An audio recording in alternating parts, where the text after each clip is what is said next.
Hello there, my loves. Today we're going to be doing something a little different. We're going to be doing a flick through of this great big devil here. Literally.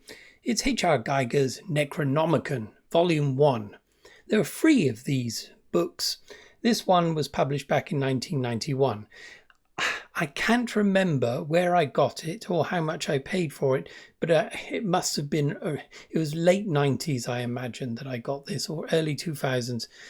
It was quite expensive at the time, but now it's beyond my means to buy any of the other editions. They're considered to be quite rare these days. I've been looking at getting the second volume on eBay, and it's well over £100. But anyway, let's have a little dive into this devil. Just to give you a warning, there will be some pristine representations of penises, vaginas, and various other unpleasantries.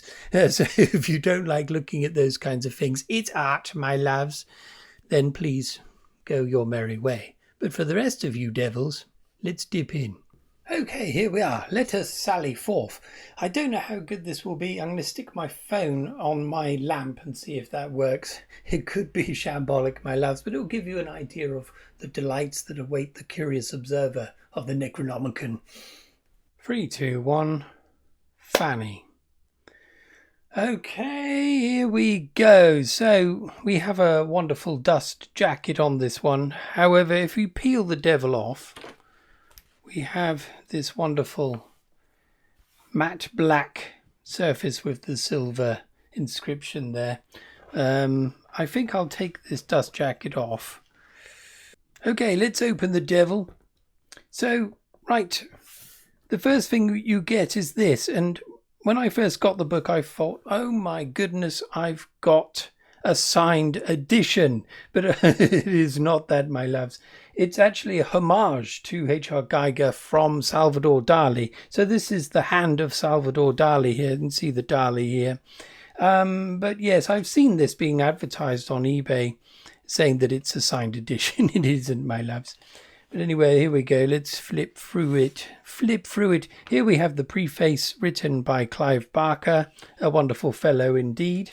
I've read it before, but I won't read it again. This won't be a deep reading or a deep dive into this book. It's more just marveling at the wonders therein. So it's roughly biographical in terms of the chronology of H.R. Giger's work. This is early stuff here.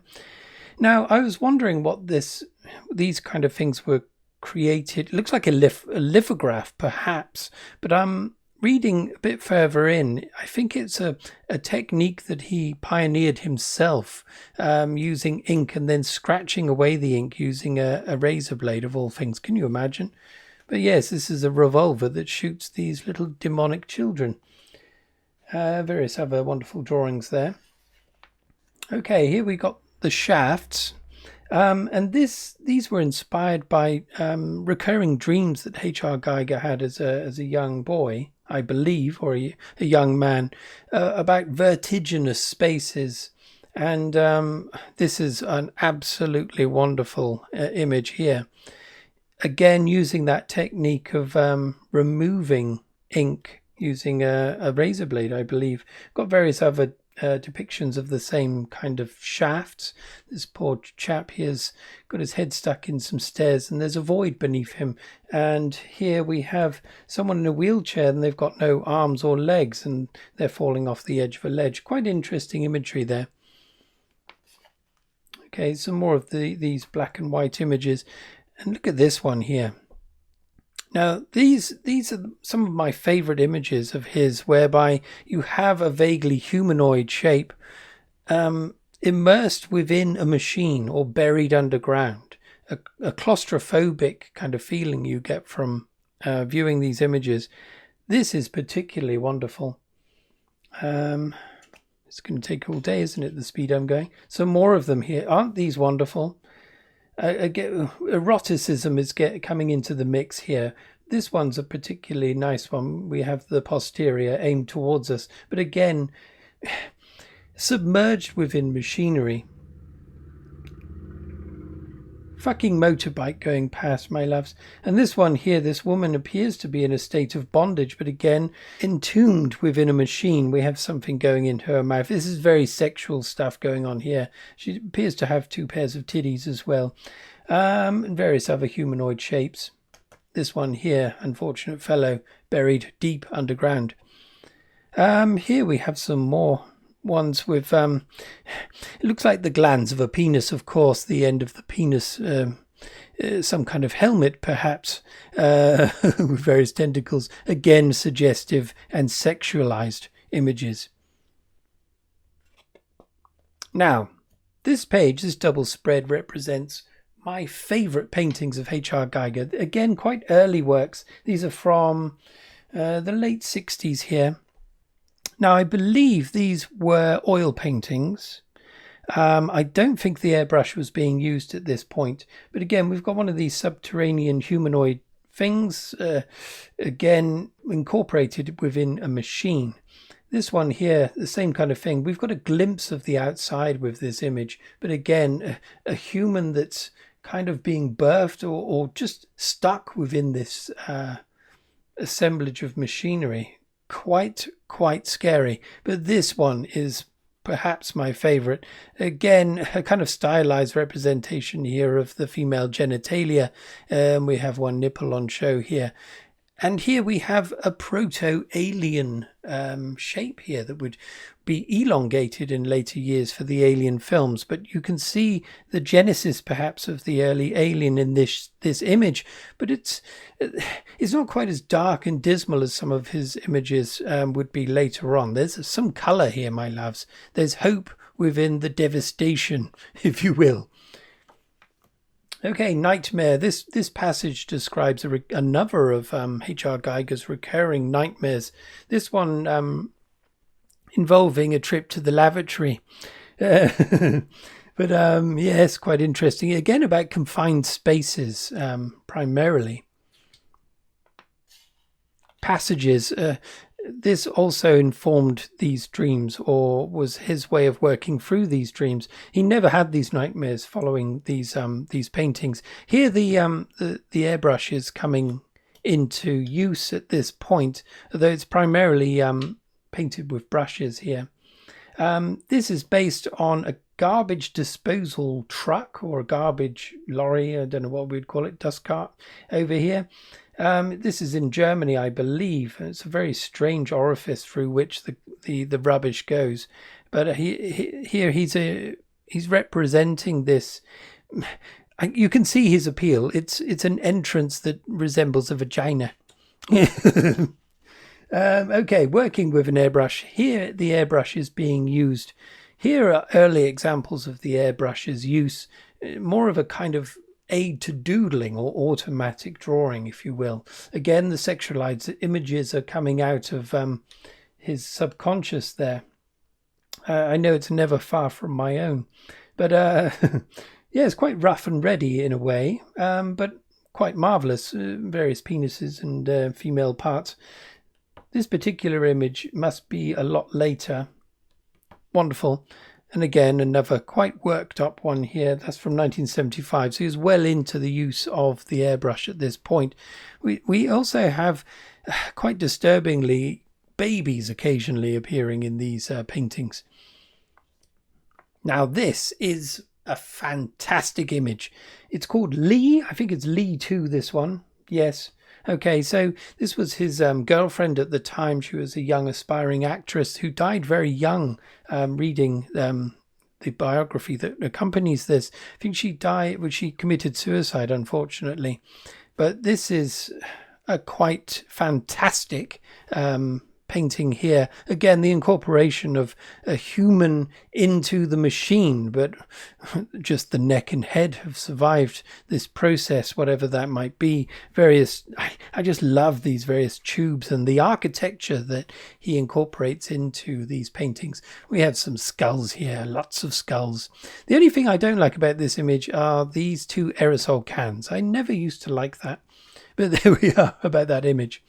Here we have some very large images with no text. Look at that, the spell. That's quite a fearsome creature, isn't it? various handholds for it to gambol about the place. Okay, this appears on the front cover of another of his portfolios that I own, a much smaller format one. But this book benefits from these outer leaves that you can get the full glory of these paintings. Isn't this wonderful, my loves? We have everything. We've got children's heads, or child's heads, babies' heads on the end of condoms there. Look at the headpiece on this thing. Absolutely beautiful. We have various other sexual images, various rumps of young ladies there. And these two bookending this sacrificial workbench, perhaps, with an unfortunate head. And something very unseemly going on down there. Wonderful stuff. Again, another double spread here. A demonic representation of Baphomet, the devil, I would say.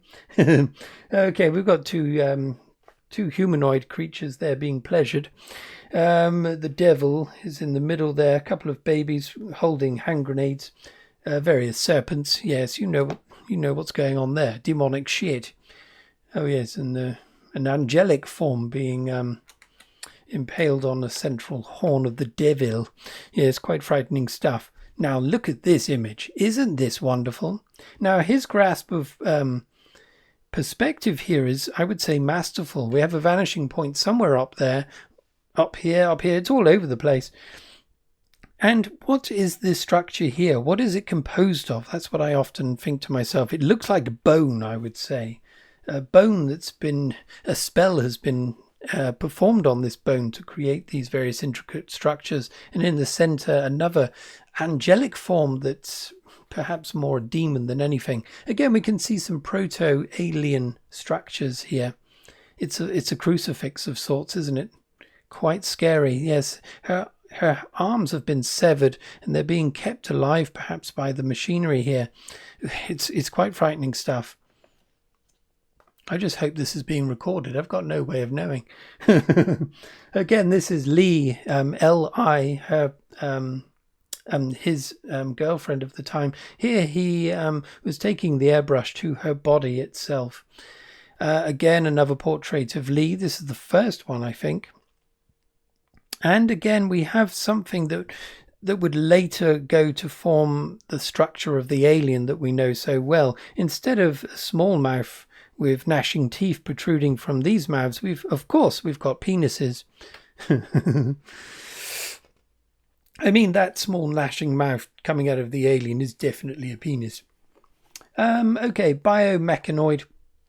These paintings reference H.R. Giger's early childhood, where he was made to wear garments fashioned by his mother that he said were almost impossible to go to the toilet in. So you could either have a shit or you could have a piss. You couldn't have two at the same time. And I think these kind of straitjackets are referencing that. Okay, the only drawback with this book is that the text is all over the place, really. Sometimes it's biographical, sometimes it relates to technique or whatever, or just random stuff. This is just a random entry about an occultist. But there we are. This is perhaps one of his drawings, the occultist drawings. I don't know. No, I think it is, maybe. But anyway, this is his painting after that, this rather crude representation. Yeah, it's quite nice. Now, these are syringes here it's all very unpleasant, isn't it? Okay, Minion. This was about a show that his late girlfriend put on. Oh God, the light's gone down. It's all against us, my loves. But yes, I don't know what's going on here. A cat, my loves. And this appears to be a sexual aid with a rat on the end of it. It's quite unpleasant. Okay, another one of these. This is a very, very famous image of the skulls incorporated into the machinery. One could imagine perhaps that Lee 2 image. This is a later stage where the flesh has been ablated and we just have the skull remaining. Who are these fellows? The English pop group Emerson, Lake and Palmer. Okay, they're visiting his studio there. So we can see some of his works. This work here is represented here. Does this help if I put the light on? Let's try it. There's probably going to be a reflection now. This can't be helped, my loves. The one thing I would say is one of his weakness, the thing that I think Giger was slightly weak at was the human form in a representational sense, my loves. It's not always the strongest part of his work. That's my opinion. Okay, green landscapes. These are referencing some of his childhood memories of where he grew up, kind of ruins that were covered in moss. At the time that he was creating these paintings, again referencing Lee, his late girlfriend at the time, would read passages from his favorite books whilst he was doing these. So this one here is called Lord of the Rings 2. Now, wouldn't that have been amazing if H.R. Giger had been in control of the Lord of the Rings movies? Oh, goodness. Okay, we've got some more wonderful images here. Again, the skull is prevalent throughout, and if you've got a keen eye, you might notice a number of very, very long penises. Look at this devil. Yes, well, I'll be darned. Yes, this contraption or female creature, whatever it is, could quite easily suck its own knob. That's the dream of most men, I would say, my loves. I'm sorry. Okay, right, moving on. Okay, I haven't really read much beyond this point. I have in the past, but it's all been lost to my fragile grasp of reality. Again, we have this very unpleasant depiction here of various babies that might be dead, or they're certainly diseased. This one is in the process of yawning, so they're not dead, but they do look dead. There's a far more unpleasant version of this where there's babies juxtaposed with penises going in various vaginas. Who knows what this is? I mean, it could be anything. It's a fleshy landscape. This one here appears to be composed of cancerous nipples. But it could be the inside of a body. We have various things here that could be gravestones, but rendered in sheet metal. Okay, I've got a better image of this one. This one's called Samurai. I know this image very well. It's one of my favorite images. And again, another phantasmagorical, whatever, assemblage of creatures. Again, there's sexual things going on here, my loves. And look at this devil. Definitely, to my mind, it looks like a priest, and he's got a very unpleasant penis in his hands. Okay, look at this. Okay. I'm not so keen on this image personally, but I do like these kind of objects here that at the same time resemble legs and perhaps something unmentionable. Who knows what it could be? But they're also kind of like flashlights. Quite interesting. Mordor. Now, I don't think there's any text accompanying Mordor, but again, these could be paintings relating to Lord of the Rings. I think that was one of his favourite books. Again, the mind boggles at what Lord of the Rings would have been like in his hands. He is indeed. Mordor, I think, would have attracted his attention particularly. Okay, theatre. Look at that reef-like fellow. Interesting. Okay, yes, this is a retouched photograph of this chap. It always makes me think of Einstein, but I don't think it's Einstein. No, it's Frederick Kuhn, who's another painter from 1972 there. But he's retouched it here with more of these babies and various other worrisome shit. We've got another proto-alien there. Okay, I think this is... I don't know what that is. Now, look at this, my loves. Now, I did give a warning about penises. Let's turn this off. I think it's brightened up a little bit now. Now, here we have the fly of someone's trousers. A fucking hellish creature indeed. We have the penis here, erect, of course, but wearing a pair of trousers and festooned with babies in increasing states of decomposition. Quite unpleasant stuff. Am I allowed to put this on YouTube? I don't know. We've got a couple of perverts down here, another one holding a vibrator. Down here we have nozzles that are in place of their penises, one would imagine. We have a couple of young ladies here perched on the side of the trouser. Yes, who knows what that's about. Okay, we've got another depiction of that garbage truck vagina portal here with various other horrible stuff surrounding it. Yes, this is a recurring theme in his work, this sense of an impossible entrance to enter. Okay, we have here a dais of sorts. We have... Oh, the bloody light's gone again. Yes, the sky is doing all manner of naughty things out there. We have... Who knows what's going on? We've got an anteater of sorts here climbing up this young lady. Yeah, it's all very, very unpleasant. Now look at this, my loves. Here we have the beginnings of the alien. But here it hasn't come much further than the humanoid form. We have the Genesis being a female form. The alien, of course, is a female. But we have the alien head intact here.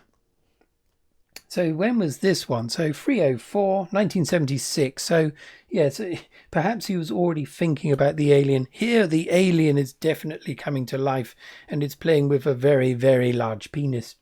We've got another penis there. Penis alert, my loves. Okay, so this is his conceptual work for the film that never was. Jodorowsky's Dune. This would have been a wonderful film had it been created. Of course, it was quite impossible. But here we have some photographs of Giger with Salvador Dali at the very end of his life, one would assume here, 1975. Okay, Harkonnen Castle, some sketches here, conceptual sketches, and some larger worked up versions. Isn't that interesting? Two versions of the same structure, but one again has been ablated, so we can see the skeletal form beneath. This is a favourite image of mine. So it brings to mind sadomasochism, I would say. This woman is in bondage, whether she likes it or not, but she's kind of cavorting with what appears to be a wheelchair-bound entity, but it's also being incorporated within her. And this could be described as a kiss or something more carnal, shall we say. There's unpleasantness going on here. Definitely unpleasantness going on here. Baby's head looks like a prophylactic there, doesn't it, my loves? Or some kind of birthing going on. Very unpleasant, spread-eagled young lady there, not having a very nice time.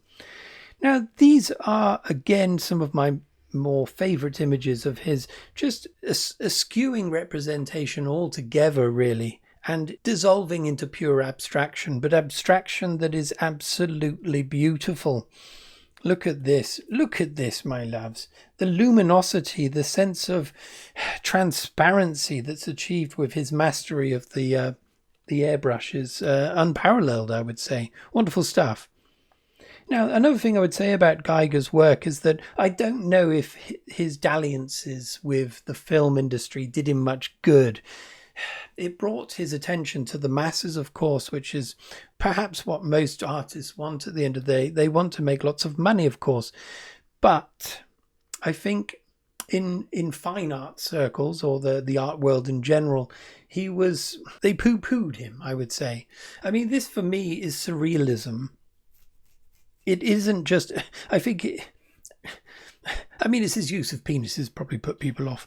Anyway, here we have the porcelain lid of what might be a toilet seat, but it also does resemble a vagina.